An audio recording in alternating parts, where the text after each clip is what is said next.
Vision news కి స్వాగతం. ఉచిత బస్సు సౌకర్యాలపై ప్రధాని నరేంద్ర మోదీ చేసిన వ్యాఖ్యలపై మంత్రి పొన్నం ప్రభాకర్ కౌంటర్.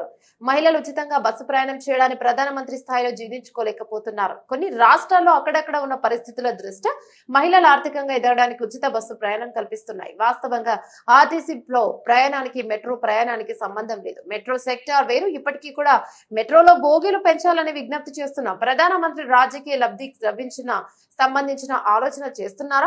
బస్సు ప్రయాణం విషయంలో ప్రధానమంత్రి ఎందుకు అలా మాట్లాడారు? తెలంగాణలో కాంగ్రెస్ ప్రభుత్వం మహిళలకు ఉచిత బస్సు సౌకర్యం విషయంలో ఎలాంటి ఇబ్బంది ఉండదు. ఇంకా రూట్లు పెంచి కొత్త బస్సులు పెంచి పథకాన్ని మరింత ముందుకు తీసుకుపోతాం. ఇంకా మరిన్ని సౌకర్యాలు కల్పించడంలో మా ప్రయత్నాలు మరింత సాగుతాయి. ప్రధానమంత్రి మహిళలు బస్సు సౌకర్యంపై ఆడిపోసుకోవడం బంద్ చేసుకోవాలి. ఉచితంగా బస్సు సౌకర్యం ఇచ్చినంత మాత్రాన ఏదో నష్టం జరుగుతున్నట్లు మాట్లాడడం సరికాదు. ఇలా చిన్న చిన్న అంశాలపై మాట్లాడి ప్రధానమంత్రి స్థాయి దిగజార్చొద్దు. మహిళలు ఉచితంగా బస్సులో ప్రయాణం చేయడాన్ని ప్రధానమంత్రి గారి స్థాయిలో జీర్ణించుకోలేకపోతా ఉన్నాడు.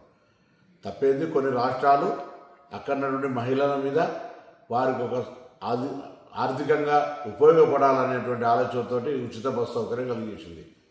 వాస్తవంగా దీనికి మెట్రోకు సంబంధం లేదు. మెట్రో ప్రయాణికుల సెక్టర్ మెట్రో ప్రయాణికులదే. ఇవాళ కూడా మెట్రో పరంగా ఇంటర్వ్యూ చేస్తే ఇంకా బోగీలు పెంచమని అడుగుతూ ఉన్నారు.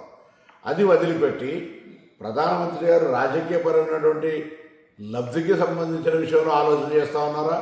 ఇంత బస్సు ప్రయాణానికి సంబంధించినటువంటి దాని మీద ప్రధానమంత్రి గారు ఎందుకు ఆ విధంగా వ్యవహారం చేస్తుందో తెలియదు. కానీ తెలంగాణ రాష్ట్ర ప్రభుత్వం కాంగ్రెస్ పార్టీ తప్పకుండా మహిళలకు ఎవరన్నీ తెలంగాణలో ఉన్నటువంటి హైదరాబాద్లో మెట్రో వాళ్ళు ఏం చేసినా ఇంకోరు ఏం చేసినా ఉచిత బస్సు ప్రయాణం అనేటువంటి ఏ ఇబ్బంది భవిష్యత్తులో ఉండదు.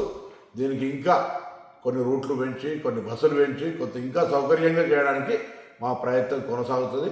ఆ విషయాన్ని గమనించాలి. ప్రధానమంత్రి గారు మీరు మహిళల మీద ఆడిపోసుకోవడం బంద్ చేసుకోండి. ఈ విధంగా ఉచితంగా బస్సు ఇచ్చేంత మాత్రాన మీకు నష్టం జరుగుతున్నట్టు అజీర్తి అయినట్టు మాట్లాడితే మంచిది కాదు. ఇటువంటి చిన్న పరమైన వ్యాఖ్యలు చేసి ప్రధానమంత్రి స్థాయికి దిగజార్చుకోవద్దని ఈతో చెప్తాను.